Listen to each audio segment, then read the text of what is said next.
Hello friend, welcome to my YouTube channel Neelam classes. आज हमने नया टॉपिक लिया है हिंदी का समास। आज हम इस टॉपिक को समझेंगे कि समास क्या है और उसका विग्रह कैसे किया जाता है। सबसे पहले हम समास को समझते हैं कि समास है क्या चीज़। अब समास शब्दों में हम समझते हैं कि समास का अर्थ मेल या संक्षिप्त करने की क्रिया। ठीक है, समास का मतलब होता है कि दो शब्दों को मेल करना और उसकी संक्षिप्त करने की क्रिया या विधि को ही क्या बोलते हैं, हम समास बोलते हैं। आगे देखेंगे इसमें दो शब्दों के मेल से एक नया शब्द बनता है। यानी कि दो शब्दों को जब हम मेल करते हैं तो उससे क्या होता है, एक नया शब्द बन जाता है। तो इससे क्या होती है, भाषा में संक्षिप्तता का गुण आ जाता है। जब भी हम कुछ बड़े शब्दों को छोटा करते हैं तो वही क्या है, हमारा समास है। और उसमें क्या होता है, वो संक्षिप्त हो जाता है। तो इस प्रकार हम एक उदाहरण देखते हैं। दुबई में गगन को चूमने वाली इमारतें दिखाई देती हैं।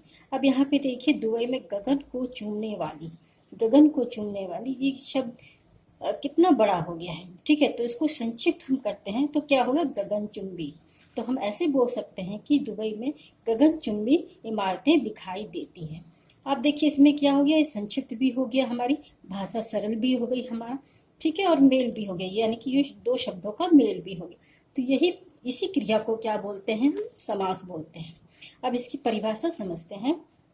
देखिए परिभाषा, दो शब्दों के मेल से एक नया शब्द बनने की क्रिया या विधि को समास कहते हैं।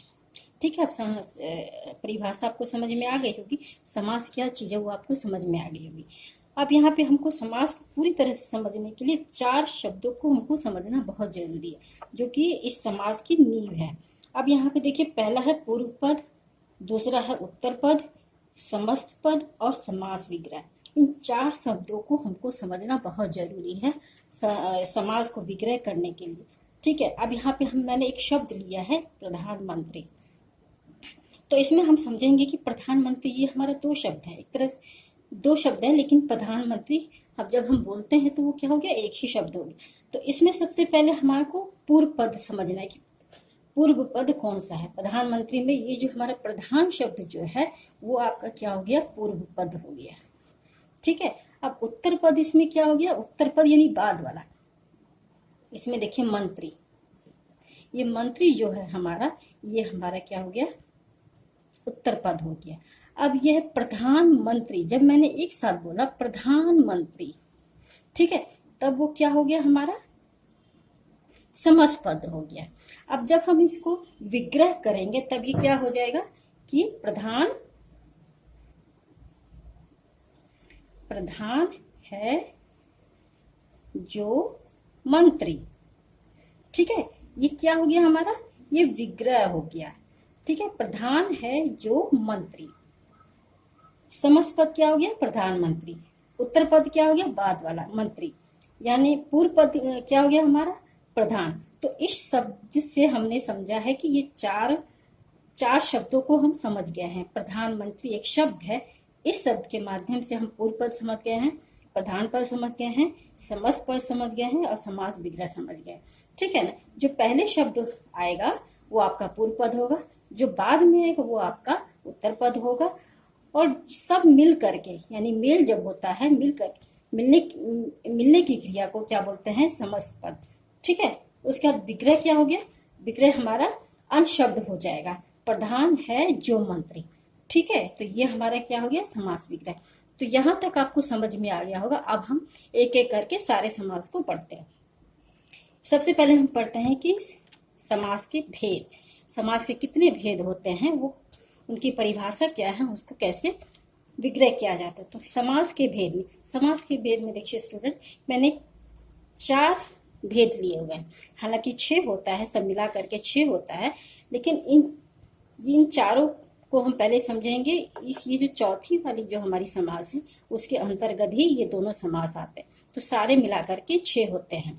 तो एक एक करके हम समझते हैं। पहला है हमारा अव्यय भाव समास, दूसरा है हमारा द्वंद्व समास, तीसरा है हमारा बहुव्रीहि समास, चौथा है हमारा तत्पुरुष समास। इसी समास के अंतर्गत, इसकी परिभाषा के अनुसार इसी समास के अंतर्गत 2 और समास आते हैं, कर्मधारय समास और इसका दूसरा है वेद द्विगु समास। ठीक है, अब इन सारे समास को हम एक एक करके समझते हैं। चलिए स्टूडेंट, पहला समास है हमारा अव्यय भाव समास। अब इस समास को हम समझते हैं कि ये समास है क्या चीज। देखिए स्टूडेंट, इस समास में ये जो शब्द है उसमें आपको दोनों पद क्या होगा, प्रधान, सॉरी, पूर्व पद क्या होगा आपका प्रधान, यानी पूर्व पद यानी पहला वाला पद जो होगा वो आपका समास होगा। ठीक है, इस प्रकार क्या होता है, वह समास जिससे बने शब्द अव्ययी हों।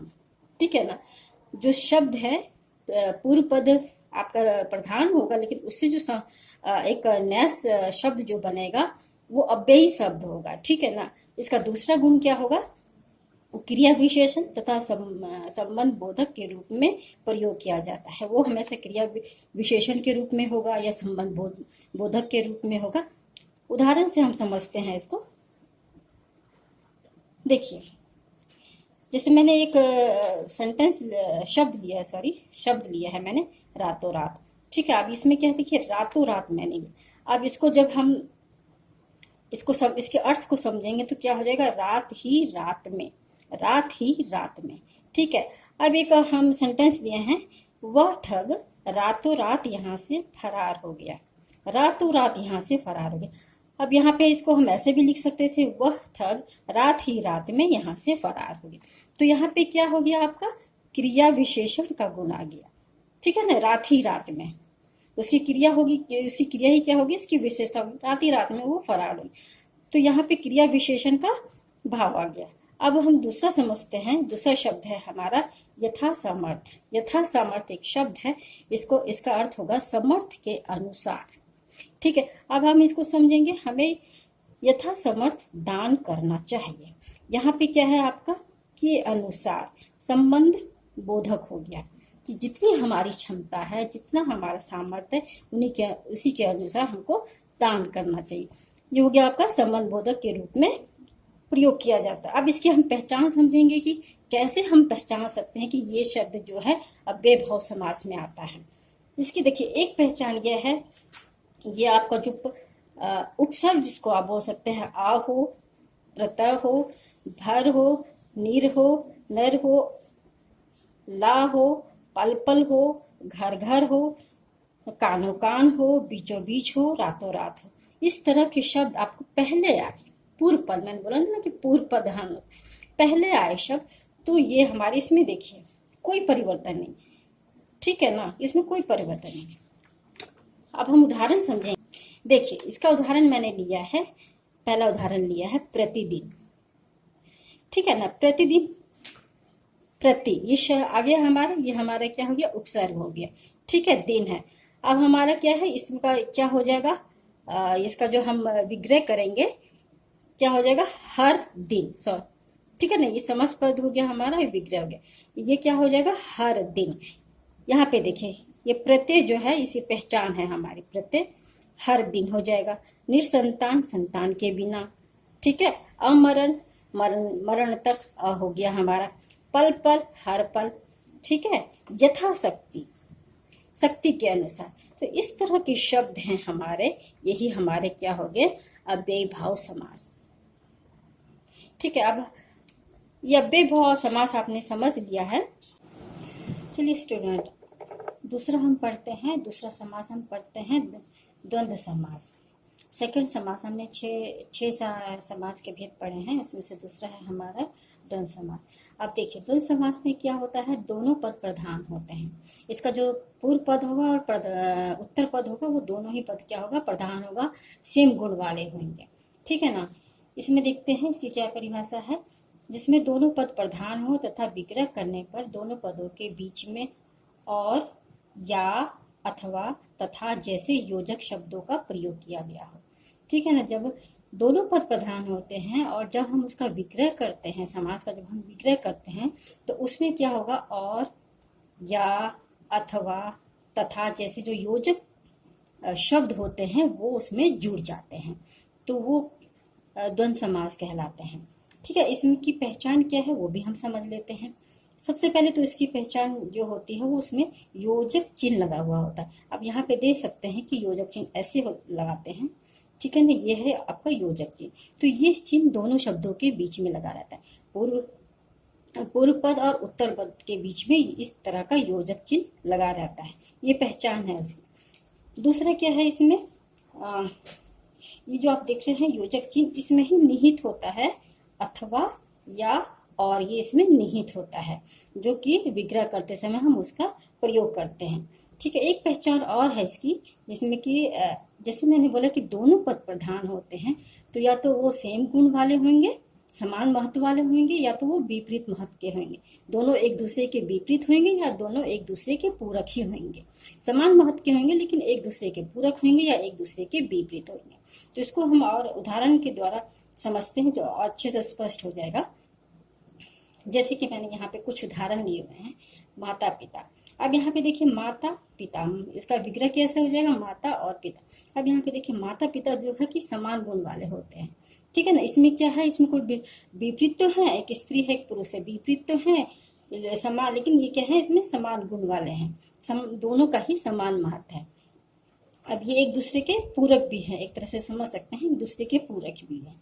अब यहाँ पे दूसरा उदाहरण है भाई बहन, ये भी भाई और बहन। यहाँ पे क्या देखें, ये भाई और बहन क्या हो गए, एक तरह से अपोजिट विपरीत लिंग वाले हो गए। ठीक है, लेकिन दोनों ही क्या है, समान महत्व के होते हैं। अब यहाँ पे नेक्स्ट उदाहरण देखते हैं, चाय कॉफी। चाय कॉफी, अब यहाँ पे देखिए सारे शब्दों के बीच में, दोनों शब्दों के बीच में सब में योजक चिन्ह लगा हुआ होता है। ठीक है ना, कुछ में जो है योजक चिन्ह नहीं लगाता, उसको भी हम बाद में समझेंगे, पहले योजक चिन्ह को हम समझते हैं। इसमें सारे में क्या है, योजक चिन्ह लगा। तो चाय कॉफी, चाय या कॉफी, ठीक है ना, दोनों में से हम चूज कर रहे हैं कि चाय पिए या कॉफी पिए, या चाय या कॉफी। ठीक है, अब यहाँ पे देखिए भीमा अर्जुन, अब इसका क्या बन जाएगा आपका, भीम,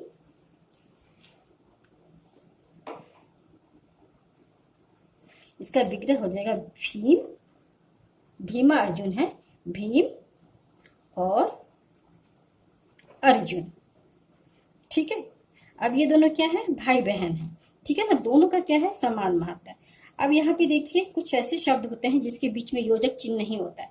एक हमारे इस समाज की पहचान होती है कि दोनों के बीच में योजक चिन्ह होता है, लेकिन इसमें हमारे पास कुछ ऐसे शब्द भी होते हैं जिसमें योजक चिन्ह नहीं होता, लेकिन फिर भी वो द्वंद्व समाज में ही शामिल किया जाता है। अब इसको हम समझेंगे क्या है, राधे श्याम। यहाँ पे देखिए राधे और श्याम, ठीक है ना, इन दोनों के बीच में योजक चिन्ह नहीं है, लेकिन फिर भी इसका विग्रह क्या होगा, राधे और श्याम। अब यहाँ पे देखिए राधे श्याम, राधा श्याम दोनों ही समान गुण वाले पद हैं।